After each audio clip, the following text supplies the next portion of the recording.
a dream, number 2. Matthew chapter 2, verses 1 to 12, New English Translation. After Jesus was born in Bethlehem in Judea, in the time of King Herod, wise men from the east came to Jerusalem, saying, "Where is the one who is born King of the Jews? For we saw his star when it rose and have come to worship him." When King Herod heard this, he was alarmed, and all Jerusalem with him.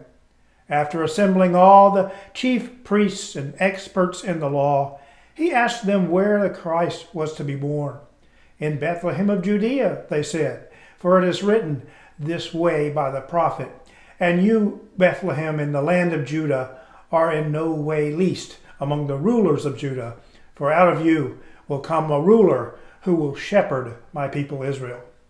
Then Herod privately summoned the wise men and determined from them when the star had appeared. He sent them to Bethlehem and said, "Go and look carefully for the child. When you find him, inform me so that I can go and worship him as well." After listening to the king, they left, and once again the star they saw when it rose led them until it stopped above the place where the child was. When they saw the star, they shouted joyfully. As they came into the house and saw the child with Mary his mother, they bowed down and worshipped him. They opened their treasure boxes and gave him gifts of gold, frankincense, and myrrh. After being warned in a dream not to return to Herod, they went back by another route to their own country. Matthew tied all his Christmas stories together with a verbal clue to show that they all pointed to the same truth. That verbal clue is the phrase, "in a dream." We see that phrase in verse 12 of today's text. We saw it in chapter 1, verse 20 last week when we began our study of Joseph's dream, instructing him to marry Mary and name her child Jesus. The phrase also appears in verse 13, where an angel instructs Joseph to escape to Egypt with Mary and Jesus. And later in verse 19 and in verse 20, Joseph gets more instructions in dreams to return from Egypt and settle in Galilee. But today we're taking a short break from Joseph's dreams to talk about the wise men and their dream. They were wise men from the east. That's all we learn about them from verse 1. If you're acquainted with the Old Testament, you know much about wise men. Daniel and his 3 friends, Hananiah, Mishael, and Azariah, aka Shadrach, Meshach, and Abednego, were wise men from Judah. They were taken into captivity by King Nebuchadnezzar of Babylon and trained for his service as advisors. They were already the best and the brightest that Judah had to offer. Nebuchadnezzar took these 4 physically and intellectually perfect young men and trained them in the language and literature of the Babylonians. These wise men in today's text were probably not from Babylon, but many think they were from Persia. And it's possible that these men had been brought to Persia as captives from other nations like the 4 Hebrews were. And if that was the case, the thing that tied these wise men together was not their nation of origin, it was their identity as wise men and their purpose as official advisors and representatives of the nation that now controlled them. They were like a think tank. Their job was to know everything about everything. One of their areas of expertise was astronomy. While studying the stars, planets, moons, and comets in the night sky, they encountered some visual display that was out of the ordinary. They took this as an omen that a new king was going to be born for the Jews. Naturally, since the current king of the Jews already resided in Jerusalem, that was where they should go. They received permission from their master to travel by caravan to Jerusalem to investigate this new king and pay him homage. The trip would take months and they probably traveled with a large group that included their servants, soldiers to protect them as they traveled, and even family members. It was a significant undertaking, and they probably encountered a few surprises. One thing that perhaps puzzled them is that every time they entered a Judean village or town, they would ask about news of this new member of the Jewish royal family, and they would get blank stares.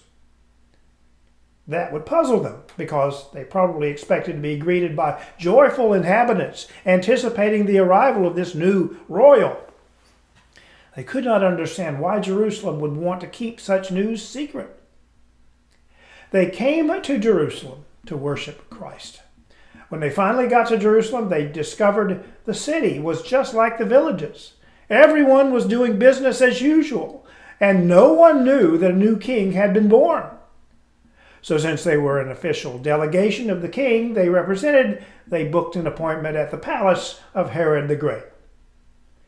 They sought help from the government. Herod the Great was an influential politician and had accomplished much for the territory he reigned over. The great temple in Jerusalem had been rebuilt in splendor by Herod. He had performed this even though he was not a descendant of Jacob.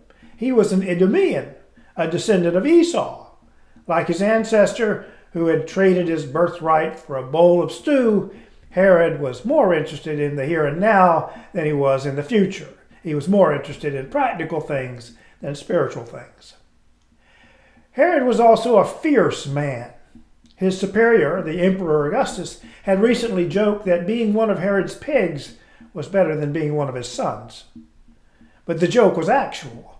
Herod had ordered the execution of several members of his own family to keep his throne for himself. The wise men came to Herod in good faith, expecting him to be just as interested as they were in seeing this newborn king. But Herod only pretended to be interested in the birth of Jesus. Instead of inviting them to feast and stay a few days at his palace, Herod sent them away that night, instructing them to find this boy and report his location. They saw the star again. The wise men had not followed the star to Jerusalem. They knew how to follow maps to get to Jerusalem. When they were in Jerusalem, they were told that the Messiah was to be born in Bethlehem, only a few miles from Jerusalem, so they returned to their camels and set out in that direction. Then somebody looked up. There it was again. When they saw that star, they shouted joyfully. The star, the same unexplained celestial sign they had seen in their land, was now showing them how to find the child. It was like a heavenly GPS. They followed the star to the house where Mary, Joseph, and baby Jesus lived in Bethlehem. They worshipped the child and gave him gifts. The wise men had treasure boxes with them where they kept these valuable items. Gold was needed to finance the trip. Incense made the trip more pleasurable.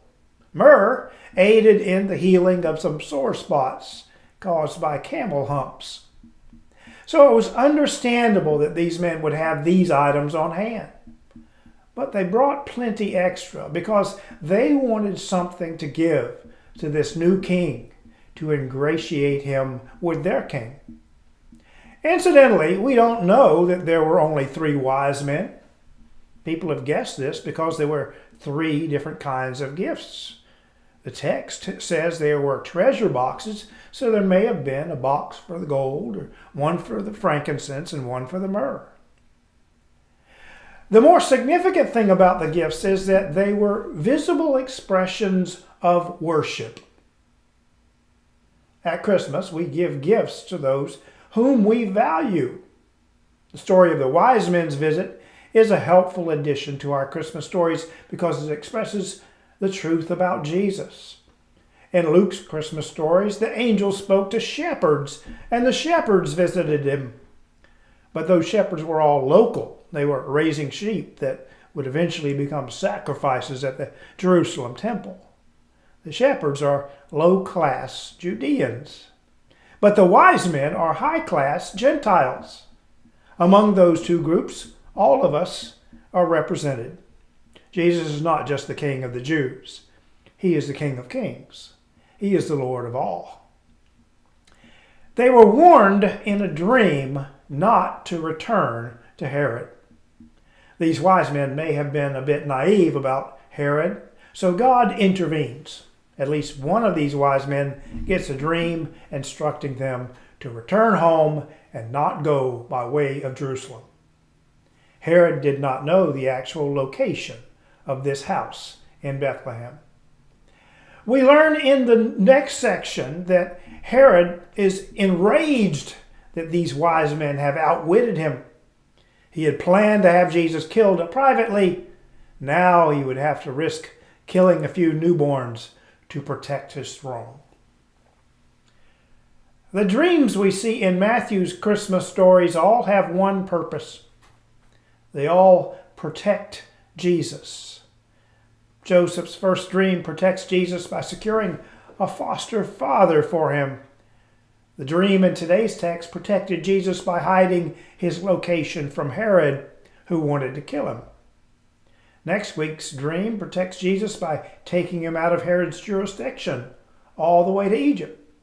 The final two dreams instruct Joseph to resettle in Galilee, and that protected Jesus by having him grow up far away from the government in Jerusalem, which still posed a risk to Jesus even after the death of Herod the Great. The dreams also illustrate the biblical doctrine of the providence of God. God is sovereign, and history is his story. Nothing happens that God does not allow. He is in control. He will be glorified no matter what happens because he moves the chess pieces around the board. He's not restricted to the white pieces or to the black pieces. Our God is sovereign over all. His plan will be accomplished no matter what we plan. Wise men from every nation still seek Jesus. People from every tribe, tongue, and nation will be blessed to find him and worship him. God bless y'all. Have a great day.